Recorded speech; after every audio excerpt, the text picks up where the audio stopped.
सबके होश तब उड़ गए जब माँ सरस्वती ने यह कहकर माँ लक्ष्मी को श्राप दे दिया कि भगवान विष्णु तुमसे सबसे अधिक प्रेम करते हैं, और इसी श्राप के कारण माता लक्ष्मी को पृथ्वी पर तुलसी के रूप में जन्म लेना पड़ा।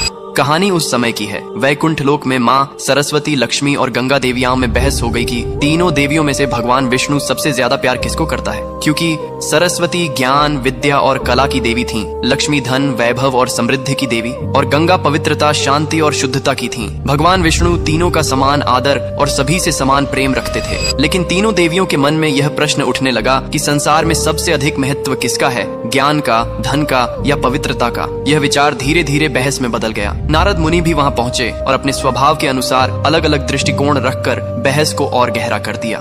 इसी दौरान माँ सरस्वती के मन में एक आशंका जन्म लेने लगी। उन्हें लगा कि भगवान विष्णु का ध्यान अब ज्ञान से अधिक धन और पवित्रता की ओर जा रहा है। कभी कभी विष्णु का गंगा के प्रति विशेष स्नेह देखकर सरस्वती के मन में ईर्ष्या और असुरक्षा उत्पन्न हो गई। उन्हें लगा कि ज्ञान का महत्व कम होता जा रहा है। जब सरस्वती ने इस विषय पर माँ लक्ष्मी से समर्थन चाहा तो लक्ष्मी ने किसी का पक्ष नहीं लिया और शांत रहने का प्रयास किया। लेकिन यही शांत रहना ही माँ सरस्वती को धोखे जैसी लगी। क्रोध और भावनाओं में बहकर उन्होंने लक्ष्मी को श्राप दे दिया कि तुम वैकुंठ छोड़कर पृथ्वी पर पौधा रूप में जन्म लोगी। और इसी श्राप के कारण कहा जाता है कि धरती पर माता लक्ष्मी ने तुलसी का रूप धारण किया। ये श्राप सुनकर लक्ष्मी दुखी हुई, लेकिन उन्होंने उसे शांत भाव से स्वीकार किया। उसी क्षण माँ गंगा भी क्रोधित हो उठी और उन्होंने सरस्वती को श्राप दे दिया कि उन्हें भी पृथ्वी पर नदी के रूप में अवतरित होना पड़ेगा, ताकि मानव उनके जल से पुण्य प्राप्त कर सके। जब विष्णु जी को इस संपूर्ण तनाव का पता चला तो उन्होंने मधुरता से समझाया कि ज्ञान, धन और पवित्रता तीनों का संतुलन ही सृष्टि को चलाता है। कोई भी शक्ति अकेले पूर्ण नहीं होती।